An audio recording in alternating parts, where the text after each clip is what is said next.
잘 지냈어요 모두 보고 싶었어 이도 고잉은 언제나 너에게 고잉.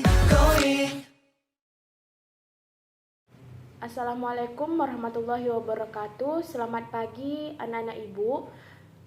Sebelum kita memulai mata pelajaran biologi pada pagi hari ini, alangkah baiknya kita berdoa kepada ketua kelasnya, diharap memimpin doanya. Amin ya rabbal.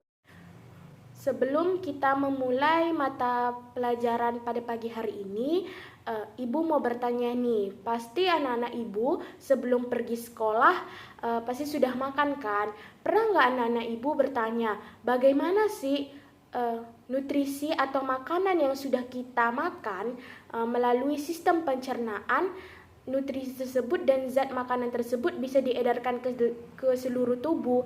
Jadi salah satu peran dalam tubuh kita yang mengedarkan zat nutrisi dan makanan itu adalah darah.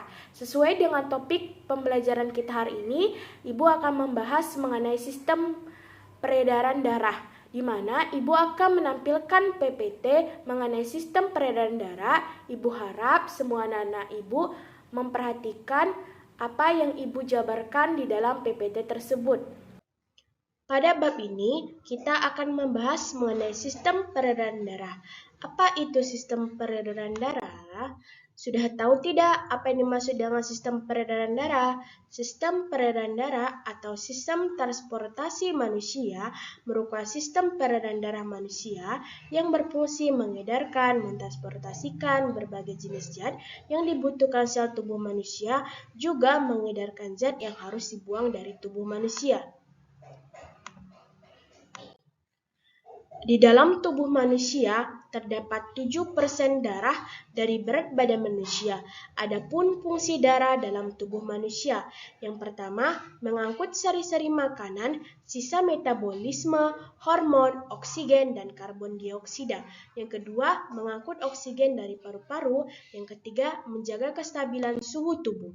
Tahukah kamu terdapat 3 macam sel darah? Yang pertama, sel darah merah atau eritrosit.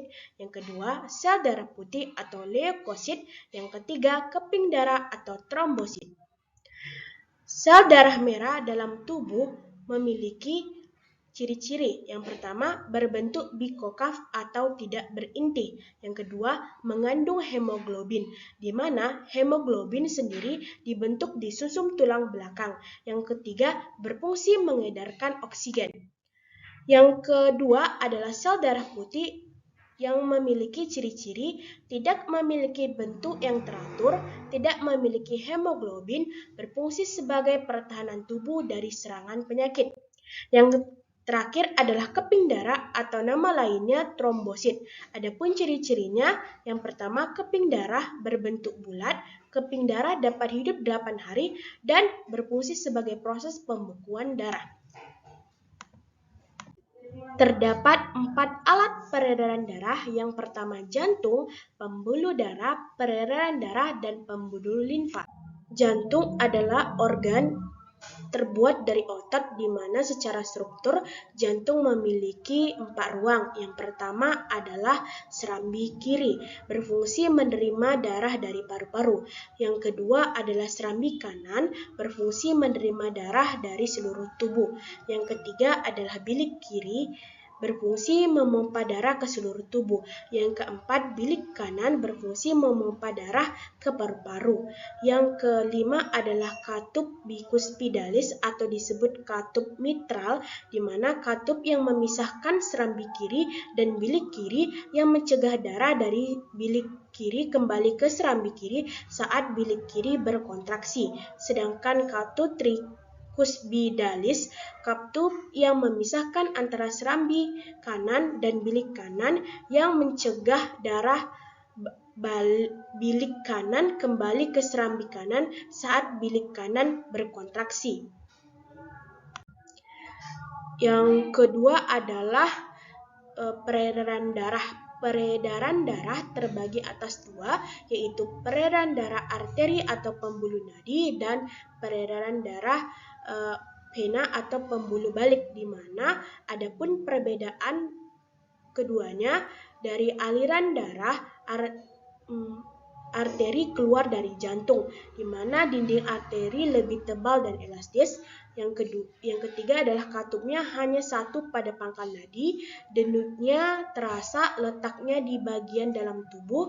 Jika luka, darahnya memancar dan kandungan darahnya kaya akan oksigen, kecuali arteri pulmonalis. Sedangkan pada pembuluh balik atau vena, dia aliran darahnya masuk ke dalam jantung, memiliki dinding yang kaku dan tipis, katupnya banyak di sepanjang pembuluh, di mana denyutnya tidak terasa. Letaknya dekat permukaan tubuh. Jika luka, darahnya akan menetes, sedangkan kandungan darahnya kaya akan karbon dioksida. Bagaimana proses sistem peredaran darah pada manusia? Dalam tubuh manusia ada beberapa sistem peredaran darah pada manusia, yaitu sistem peredaran darah kecil dan sistem peredaran darah besar. Apa sih yang membedakan sistem peredaran darah kecil dan sistem peredaran darah besar? Yang pertama, kita akan membahas mengenai sistem peredaran darah besarnya ya. Dia melalui bilik kiri.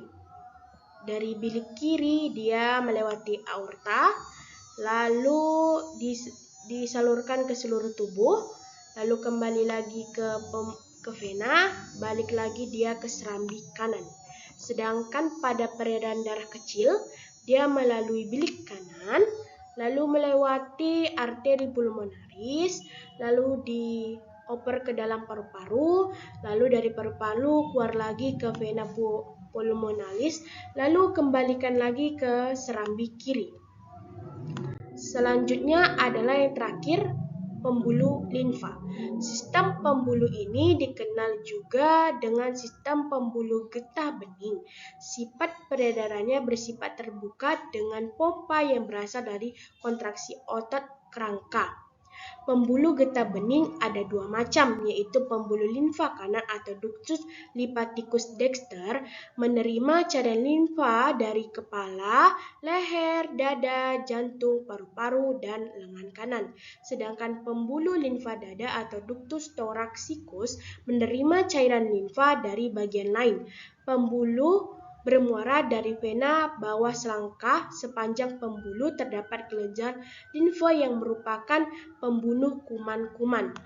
Yang terakhir, materi selanjutnya adalah gangguan pada sistem peredaran darah, di mana yang pertama anemia atau keadaan tubuh yang berkurangnya hemoglobin. Yang kedua, leukemia, pertumbuhan sel-sel darah putih yang tidak normal. Yang ketiga, thalassemia, tidak mampunya memproduksi hemoglobin dan sel darah merah. Sekian materi yang sudah Ibu paparkan. Ibu harapkan anak-anak Ibu paham dan mengerti apa yang sudah Ibu jelaskan di PPT. Mengingat waktu mengajar Ibu di kelas kalian sudah habis, Ibu meminta maaf apabila ada perkataan ataupun perbuatan yang disengaja maupun tidak disengaja. Wassalamualaikum warahmatullahi wabarakatuh. 버스 안에서 going 이불 속에서 going going은 언제나